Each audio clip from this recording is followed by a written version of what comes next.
What's going on, guys? Nick here with the Fantasy Scholars. I decided today it's so beautiful out. I'm making this one outside. The sun is shining, getting some fresh vitamin D. If you haven't gotten up on your feet and gotten outside, stand up, get outside, get some fresh air. It's good for you. Today, we got a fun little sleepers video, so let's just get right into it. First on the list, we got 49ers running back Raheem Mostert. Now, this guy is an extremely talented player when he's on the field, when he's healthy, when he has the ball in his hands. He does amazing things. The problem with Raheem is his health. He's never played a full 16 games in a season. He always seems to get injured just when he's, having a great season. He's going off. He goes down with an injury. But in his career, he's averaged 5.6 yards per carry.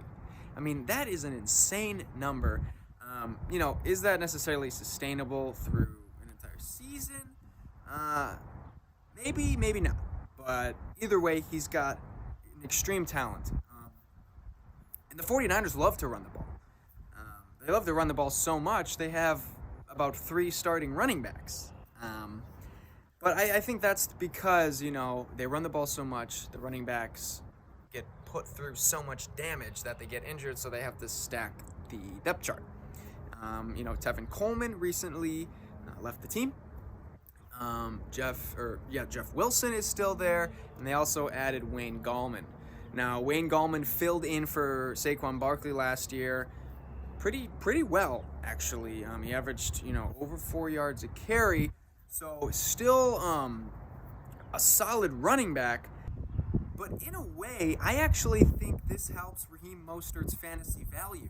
I think that people are going to see that Jeff Wilson is still there, who's a solid running back. They're adding Wayne Goldman. People are going to be, it's too risky to get Raheem Mostert. But I disagree with that. I think he's the most talented out of the bunch. I think Kyle Shanahan wants to get him the ball. But, it's just a matter of staying healthy. Now, I don't think this guy is going to be an RB1. Don't go ahead and get out. Don't waste an early draft pick or a big trade for him in Dynasty. But, I think there's a lot of value around this guy.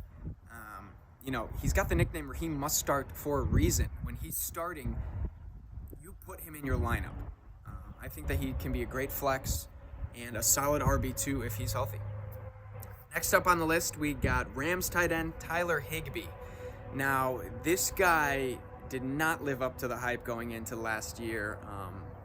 He ended 2019 on an absolute tear, scoring touchdowns, getting a lot of yards, but he kind of fell short. There was a bit of hype going into 2020, just didn't do it. Finished with 521 yards, 5 TDs, and an abysmal tight end 17. Tight ends are already hard to predict and hard to come by. Tight end 17 is nothing you really want on your team necessarily, but hear me out. Matthew Stafford's coming to town. Matthew Stafford loves to feed those big tight ends in the red zone. Tyler Higby is exactly that. He's 6'6". He's a big dude. We saw what Matthew Stafford did with TJ Hawkinson last year. What's to say that he can't do that with Tyler Higby this year? I think that you can stash him as a tight end too, and maybe he'll have those big weeks, and who knows? Maybe he can actually finally live up to the hype, be sustainable week in and week out. I think he's a buy in Dynasty leagues. I think you can get him pretty cheap, and I think it's worth the risk. Last up on the list, we got good old Denzel Mims, wide receiver for the New York Jets. Now, let's not talk about last year because nothing special to him. He was injured. He had some family issues. He only ended up getting 23 catches for 357 yards. But that was just on a bad Jets team.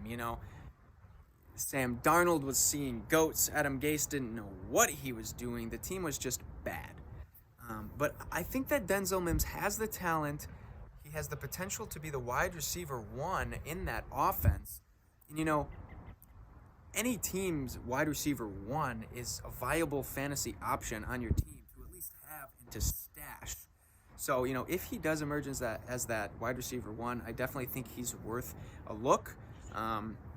I think you could get him extremely cheap in dynasty leagues, and just kind of hold on to him, see what he does. If the Jets do end up drafting a quarterback, which I personally think that they're going to do, it could be Zach Wilson, who is a solid quarterback, and I think that he has a lot of high upside.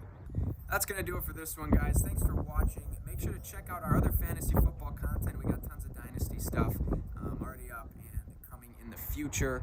So stay tuned for that. I'll leave our other content down in the description. Thanks for watching again, and have a wonderful day.